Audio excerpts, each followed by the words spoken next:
ne rater aucune de nos vidéos, n'oubliez pas de vous abonner et d'activer la cloche. Bonjour à toutes et à tous, vous êtes sur le Média, la première chaîne d'infos indépendante et engagée du pays, disponible au quotidien sur le canal 165 de la Freebox, ainsi que sur notre flux 24/7 sur YouTube et notre site internet lemediatv.fr.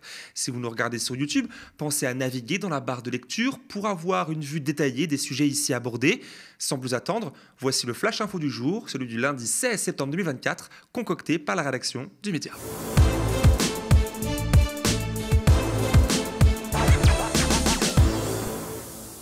C'est une information troublante qui a été révélée aujourd'hui par le quotidien israélien Haaretz. Selon plusieurs sources, l'armée israélienne recruterait des demandeurs d'asile africains pour les envoyer au front, notamment dans l'enclave palestinienne de Gaza, principal terrain de la guerre menée par l'État hébreu, officiellement à l'encontre du Hamas. À ce jour, 41 000 personnes ont été tuées, dont une forte majorité de civils. Les témoignages recueillis par Haaretz indiquent que des réfugiés africains en Israël, ils sont environ 30 000 aujourd'hui, principalement les demandeurs d'asile en provenance du Soudan ou de l'Érythrée, auraient été incités à rejoindre les rangs de l'armée. Certains d'entre eux se seraient même vus offrir une régularisation de leur statut, une carte de résident permanent ou encore des avantages financiers en échange de leur participation active au combat au risque de leur vie. Cette stratégie pose plusieurs questions éthiques. Comment un État responsable peut-il recruter des personnes fuyant des situations de guerre et de violence dans leur pays d'origine pour les envoyer au front dans un conflit armé? Ces demandeurs d'asile ont souvent traversé des épreuves traumatiques et beaucoup se trouvent en Israël depuis plusieurs années, sans statut juridique stable, les maintenant dans des conditions de vie précaires. Pour comprendre l'ampleur de cette révélation, il est crucial de replacer cette actualité dans un contexte plus large. Israël, depuis sa création en 1948, se présente comme une terre d'accueil pour les Juifs persécutés à travers le monde. Toutefois, cette vision universaliste n'a pas toujours inclus les immigrants et migrantes africains et africaines qui sont arrivés en nombre en cours des 2 dernières décennies, fuyant les conflits et les dictatures dans leurs pays respectifs. Ces réfugiés ont souvent été considérés comme une menace démographique et économique par certains courants politiques conservateurs israéliens, notamment ceux au pouvoir aujourd'hui, et ils ont régulièrement fait l'objet de discrimination. On se souvient notamment des manifestations en 2012 où des leaders israéliens qualifiaient les migrants africains de, je cite, de cancer pour la société israélienne. Des mesures politiques ont suivi avec la construction d'un mur à la frontière avec l'Égypte pour empêcher leur arrivée, ainsi que des politiques d'expulsion massive. Les révélations du jour mettent en lumière un autre aspect particulièrement délicat, la négrophobie en Israël. Si le racisme à l'encontre des Africains n'est pas un phénomène nouveau dans le pays, il prend ici une nouvelle dimension. On se souvient par exemple des discriminations subies par les Juifs éthiopiens arrivés en Israël lors des opérations de rapatriement dans les années 80 et 90. Ils ont été à l'époque confrontés à un racisme systémique, à l'exclusion économique et sociale et à des pratiques discriminatoires comme la stérilisation forcée des femmes. En 2013, Israël reconnaissait même avoir contrôlé les naissances des immigrés éthiopiennes après des années d'accusations. Et même le média E24 News, proche du pouvoir, rapportait un sondage disant que 90% des Israéliens d'origine éthiopienne souffrent de racisme. Donc c'était en 2023. Dans le cas des demandeurs d'asile non juifs, la situation est encore plus complexe. Ils et elles qui ne bénéficient pas du droit au retour réservé aux juifs de la diaspora sont souvent considérés comme des étrangers indésirables. Le gouvernement israélien a longtemps évité d'accorder des droits ou un statut de réfugié à ces populations, préférant les laisser dans un flou juridique. Leur recrutement dans l'armée pourrait être perçu comme une manière cynique d'exploiter leur vulnérabilité, les transformant en chair à canon quelque part en échange de promesses de régularisation.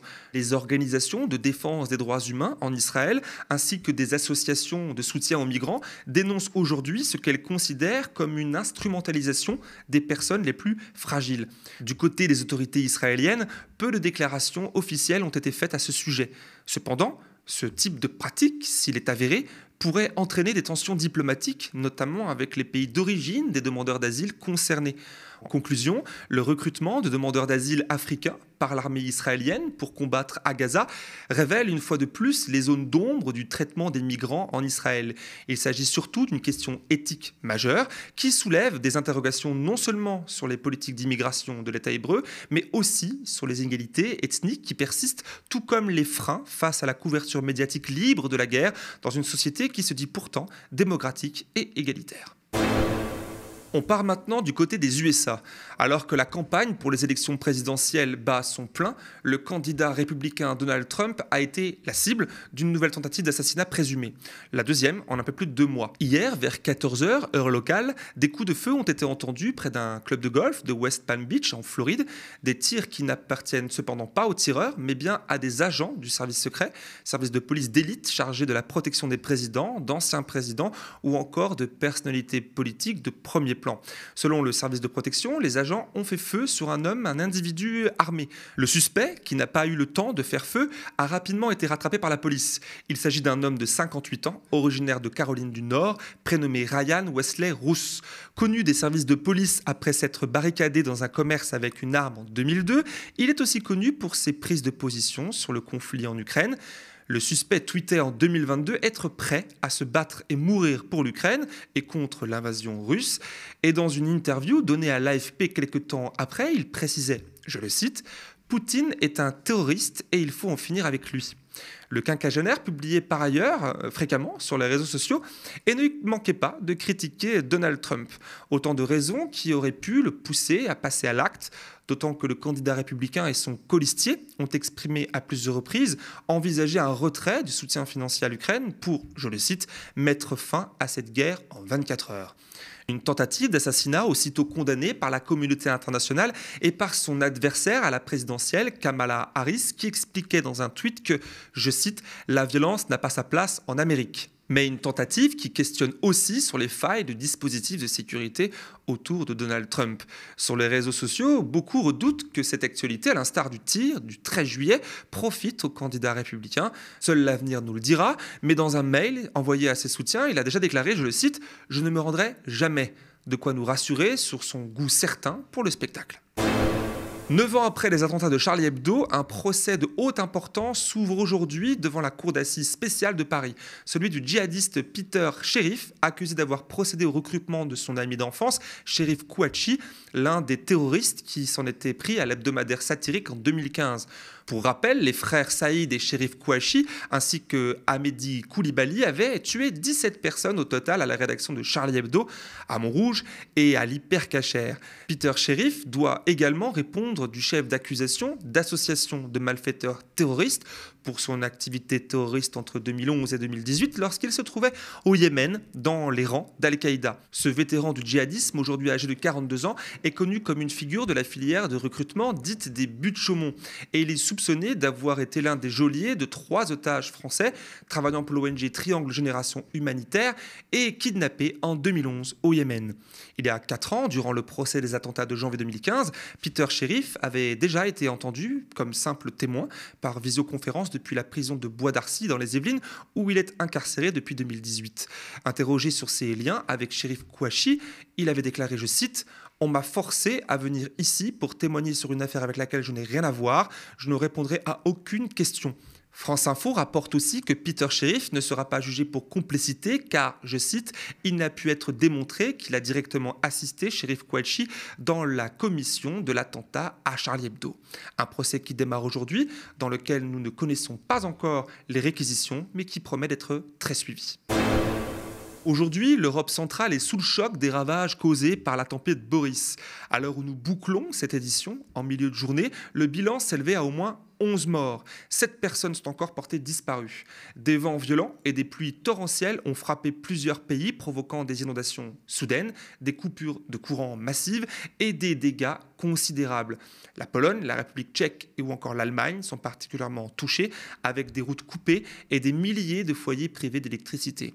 Les autorités ont déclenché des mesures d'urgence pour sécuriser les zones à risque, mais l'ampleur des dégâts montre que les infrastructures sont encore insuffisamment préparées à ce type d'événements extrêmes. Au-delà de l'urgence immédiate, cette tempête met en lumière l'impact croissant du dérèglement climatique. Les scientifiques sont formels, les tempêtes comme Boris deviennent plus fréquentes et plus intenses à cause des activités humaines. La montée des températures mondiales alimente les phénomènes météorologiques extrêmes, rendant des épisodes comme celui-ci non pas exceptionnels, mais précurseurs de l'avenir. Les experts soulignent que malgré les avertissements répétés, les systèmes de prévention et et d'adaptation sont encore largement insuffisants pour protéger efficacement les populations et les infrastructures. En dépit de certains efforts concrets et surtout des discours politiques, eux moins concrets, cette nouvelle actualité dramatique illustre que de nombreux pays européens restent vulnérables face à ces événements qui sont, vous le savez, voués à devenir plus fréquents et plus violents. Et pour finir, dans l'actualité du jour, il y a aussi Sanofi, l'entreprise du Big Pharma français, qui est accusée d'avoir dissimulé ses rejets toxiques. Dans l'affaire de la Dépakine, ce médicament défectueux et pour lequel Sanofi a été condamné en première instance pour défaut d'information, le géant pharmaceutique est aussi suspecté d'avoir délibérément négligé le taux d'émission de substances dangereuses pour la santé. Le dossier judiciaire que nos confrères de Libération ont pu consulter montre que l'entreprise en était consciente, parfaitement consciente depuis 2012. Sanofi a par ailleurs dû indemniser la lanceuse d'alerte Marine Martin et ses 2 enfants à hauteur de presque 285 000 €. Le travail de Martine Martin a permis en outre à plus de 1000 victimes de cette Dépakine d'avoir accès à l'Office national d'indemnisation des accidents médicaux et de percevoir elles aussi les indemnités à hauteur de 58 millions d'euros. Pour rappel, la Dépakine était un médicament anti-épileptique commercialisé depuis les années 60 qui a causé des malformations et des troubles neurodéveloppementaux auprès de plusieurs milliers d'enfants. Il est proscrit pour les femmes enceintes depuis 2018. Selon Libé, depuis au moins 2012, les responsables de l'usine de Mourans dans les Pyrénées, je cite, n'hésitaient pas à modifier des rapports, à cacher des données ou à mentir au moment des inspections. Les données mettant en évidence les dépassements de normes auraient donc été cachées à l'agent de la Direction régionale de l'environnement, de l'aménagement et du logement, à Pau. De quoi sensiblement alourdir le dossier qui concerne Sanofi, puisque cela relèverait du délit d'obstacle aux fonctions d'un fonctionnaire ou agent habilité à exercer des missions de contrôle administratif dans le domaine de l'environnement. Et merci à toutes et à tous d'avoir suivi ce flash de l'été qui se rallonge un peu du média. La rentrée approche, restez bien connectés. Sur tnt.lemediatv.fr, vous êtes déjà, vous le savez, plus de 50 000 à avoir signé notre grande pétition pour une répartition plus équitable et plus démocratique des fréquences TNT. D'ailleurs, vous avez été nombreux à la signer à la fête de l'UMA ce week-end. Merci beaucoup d'avoir été là. N'hésitez pas à la partager autour de vous, encore une fois. Il n'y a que votre soutien qui peut permettre l'existence et la pérennité d'une chaîne d'information libre et indépendante comme la nôtre. Chaque don, chaque abonnement, chaque soutien compte. Bonne soirée sur le média.